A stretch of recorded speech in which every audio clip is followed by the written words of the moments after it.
its effect on reproduction and fertility, or they're doing it on purpose. Now, if you talk to young people, and I talked to my sons about this, I said, I've noticed that there's just an explosion of fertility clinics growing all over the country because young people are having such difficulty with their wives getting pregnant.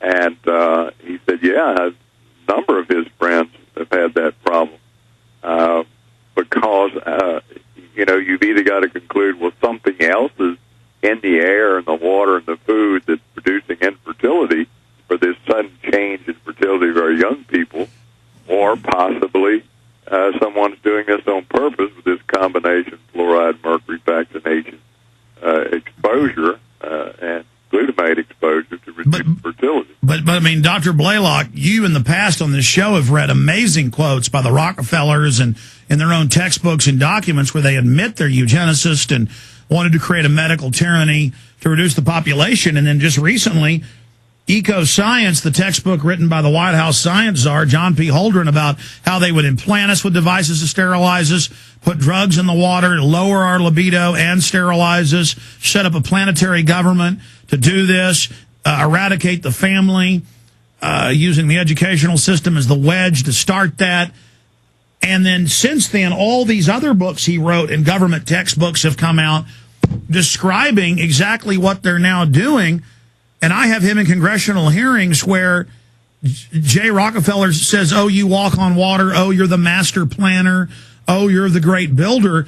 It appears that they have adopted his plan. Now, we know there were previous ones that were similar, but it's like they treat him like a rock star when he's on Letterman, when he's before committees.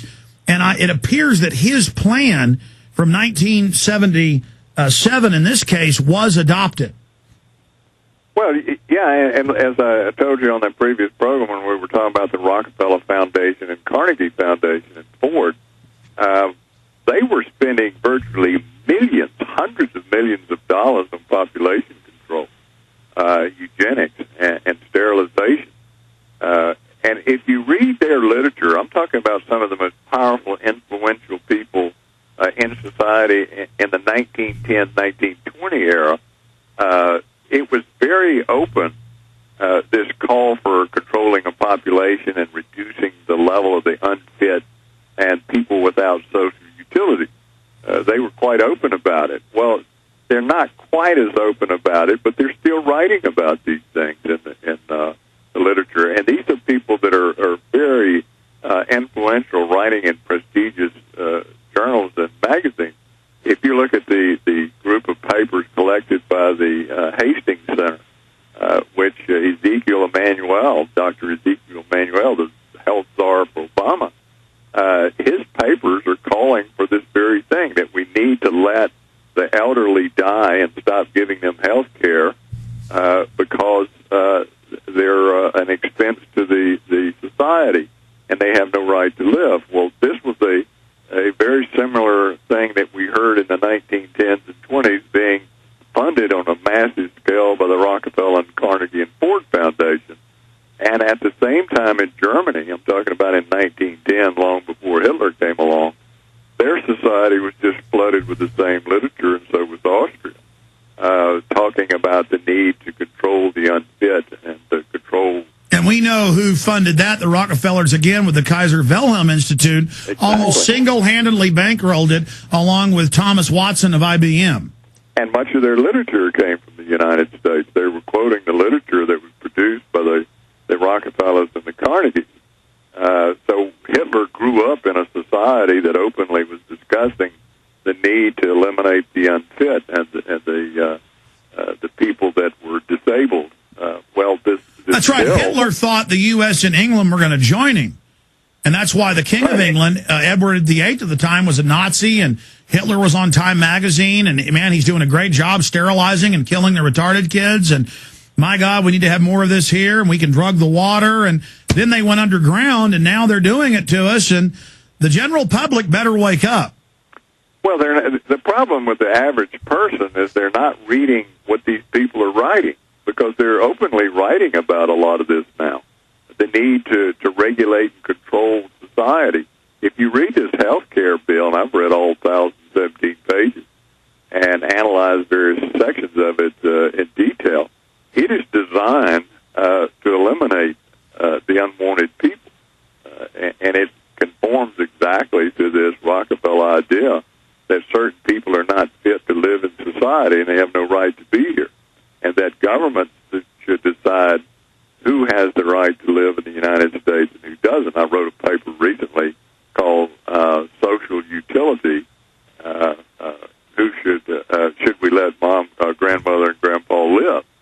Well, that I go through. Well, that's the thing. I want you to comment on that. But Daschle wrote a book saying if you're 60, you don't get eye surgery, you don't get brain surgery, and that's what they do in the socialized healthcare system. But that's the thing is they write it. Emanuel's brother says it. The bill says we're going to do what this board recommends.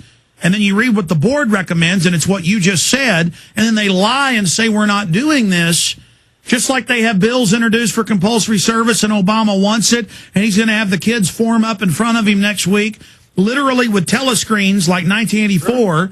And then now he's saying, well, what's wrong with that? I mean, sure. Dr. Blaylock, do you ever pinch yourself, even though you study this and expose it, that it's really happening, that these people really are in control? Well, it's happening so rapidly. You know, as I tell people, if you go back 40 years, you had a hard time getting a politician to admit he was a liberal. Well, now they proudly not only say they're liberals, but that they're far left. You know, most of the time on TV, they say from the left. Well, 40 years ago, 30 years ago, you would never hear a politician say he was from the left, because that's admitting I'm a socialist or a communist, that I'm a collectivist. But they're proud of it now, and what happened when we got the Obama administration is they felt, well, the people want collectivism, and therefore we can move ahead full steam. Well, look at Van Jones saying, hey, the green jobs is to take the economy over for total redistribution of wealth. I mean, these people mean business. That's collectivism. And it's the idea that there's a group of wise people who tell the rest of society what their duty is. And this health corps, this core of young people being drafted is exactly that. You have a duty to do what your government tells you to do and help it. You know, recruit other people into the Amazing. Amazing. Dr. Blaylock, stay there. When we come back, I want to get it more into the eugenics master plan and then take phone calls at 1-800-259-9231.